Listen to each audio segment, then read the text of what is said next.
Alright, so we're showing off the different features of the RingPlan app, and the next thing I wanted to show you was the Recents tab. So I'm going to go ahead and click on that now. And so what this is it shows you kind of a timeline of the activity that you've had on your extension. And just scrolling down, it goes from Tuesday, then yesterday, Tuesday was 2 days ago, then yesterday, then today. And you can see you can go back pretty far as you want, and it will just keep scrolling.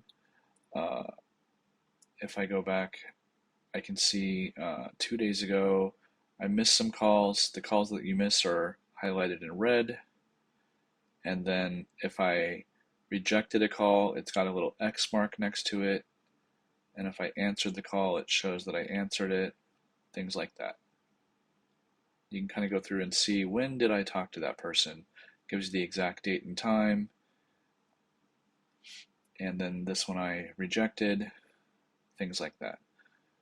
And then if you look in the three dots here, you can see there's a couple different options: call details, add contact, and delete.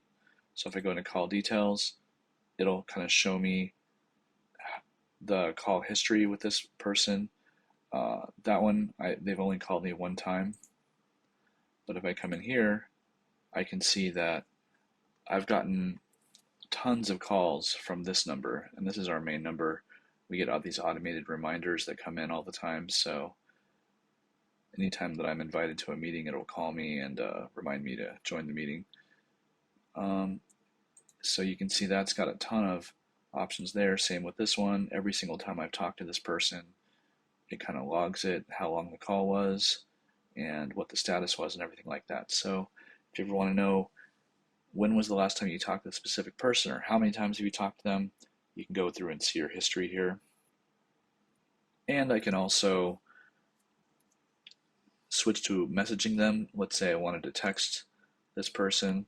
Okay, which number do you want to text from? And then boom, I can set up a text message right there. So that's a couple handy things. In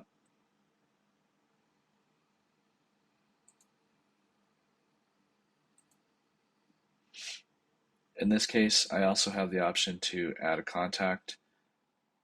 If I wanted to, I could put this person in as a contact and fill that out, and they would go into my contact list.